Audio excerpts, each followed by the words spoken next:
आता बातमी आहे पुणे पालिकेच्या अजब कारभाराची। पुण्यामध्ये गेल्या 2 दिवसांपासून जोरदार पाऊस आहे। जूनच्या अखेरीस पावसाने पुण्यातच काय राज्यातल्या बहुतांश भागात हजेरी लावली आहे। असं असताना पुणे पालिकेचा अजब कारभार समोर आला। भर पावसात प्रशासनाकडून रस्त्यावरच्या झाडांना टँकरने पाणी दिलं जात आहे। पुण्यातल्या कोथरूड भागामधला हा व्हिडिओ आहे आणि अजब कारभारावर पुणेकरांनी सोशल मीडियावर संताप व्यक्त केला आहे। पुणे शहरात सध्या 1 दिवसाआड पाणी पुरवठा होतोय, त्यात अशा प्रकारे भर पावसात झाडांना पाणी घालणं योग्य आहे का, असा सवाल विरोधकांनी केलाय। पाऊस असूनही झाडांना टँकरने पाणी देऊन पालिका पुण्याच्या खिशात पैशांचा पाऊस पाडतेय, असा सवाल निर्माण होतो। डिवायडर मधल्या झाडांना पाणी घालण्याचा जो प्रकार चालू आहे आणि त्याची बातमी टीव्हीवरती झळकते, हे अतिशय गंभीर बाब आहे। पुणेकरांना पाणी नाहीये, 1 दिवसाआड पाणी दिलं जात आहे, ते सुद्धा अनेक पुणेकरांना ते पाणी पोचत नाहीये।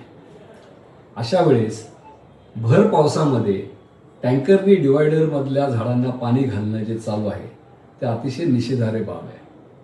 माझी महापालिका आयुक्तांना विनंती आहे, या प्रकरणाची आपण चौकशी करावी आणि दोषींवरती आपण कारवाई करावी। पुणे शहराला दिवसाआड पाणी पुरवठा होतोय, टँकरची प्रतीक्षा करावी लागते आणि आज पुणे शहरामध्ये भर पावसामध्ये टँकरनी या ठिकाणी झाडांना पाणी घातलं जातंय। नक्की हा कारभार कुणासाठी आहे, ही सडबुद्धी कुणाची आहे? मी आयुक्तांना विनंती करतो की पुणे शहरामध्ये भर पावसामध्ये टँकरने पाणी घालणं हे पुणेकरांना शोभणारं नाही।